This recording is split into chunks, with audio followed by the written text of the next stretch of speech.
দর্শকবিন্দুকে আমন্ত্রণ জানাচ্ছি আমার বাংলা নিউজ চ্যানেল নিউজ হিন্দুস্তানেতে। বন্ধুরা, মৃত্যুর পরেও জয় জয়কার অব্যাহত ভুবনজয়ী বিজ্ঞানী স্টিফেন হকিন্স। ব্ল্যাক হোল নিয়ে হকিংয়ের তত্ত্ব নির্ভুল প্রমাণ মিলল 50 বছর পরে।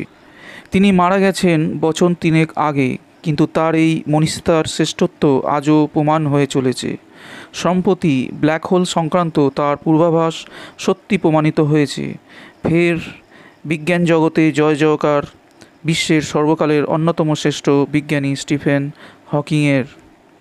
1971 সালে আইনস্টাইনের বিখ্যাত থিওরি অফ রিলেটিভিটি অবলম্বনে ব্ল্যাক হোল তথা কৃষ্ণ গহ্বর সংক্রান্ত এক ভবিষ্যদ্বাণীতে হকিং দাবি করেন, সময়ের সঙ্গে সঙ্গে ব্ল্যাক হোলের চেহারা সংকুচিত হওয়ার কোনো সম্ভাবনা নেই। 50 বছর পরে হাতে নাতে প্রমাণ মিলল হকিংয়ের সেই দাবি। স্টিফেন হকিংয়ের অন্যতম বিখ্যাত এক প্রতিপাদ্য হল বিপুল দূরত্বে অবস্থিত দুই ব্ল্যাক হোলের পরস্পরের আকর্ষণে স্পেস টাইম অর্থাৎ সময় স্থানের কারণ। সেই প্রতিপাদ্যর সঙ্গে ব্ল্যাক হোলের চরিত্র নির্ধারণ অত্যন্ত গুরুত্বপূর্ণ বিষয়।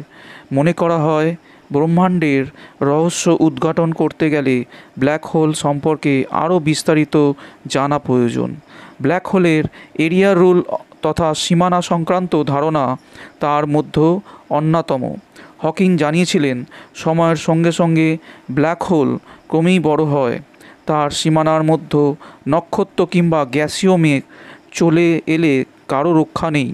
বিপুল আকর্ষণকে তাকে নিজের ভেতরে টেনে নেয় ব্ল্যাক হোল। তার ফলে ব্ল্যাক হোলের শরীরের ভেতর যে ঘূর্ণির সৃষ্টি হয়, তার থেকে তার ওজন কমে এসে আয়তনে ছোট হতে পারে, এমনটা ধারণা ছিল বিজ্ঞানীদের। সেটাই অস্বীকার করেছিল হকিং। অবশেষে মিলল প্রত্যক্ষ প্রমাণ।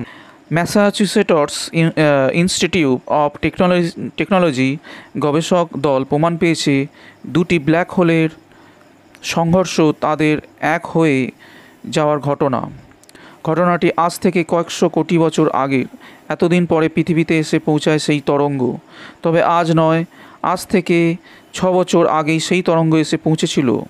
এতদিন তাই নিয়ে চলছিল গবেষণা, আর তাতে দেখা গিয়েছে নতুন ব্ল্যাক হোলটি আকারে অনেক বড় হয়ে গিয়েছে। ফলে হকিংয়ের থিওরিটা সত্যতাও পরিষ্কার হয়ে গেল।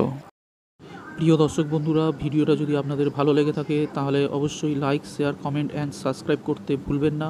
আমি ফিরে আসবো আবার নতুন কোনো আপডেট খবরের সঙ্গে। ততক্ষণের জন্য অনেক অনেক ধন্যবাদ।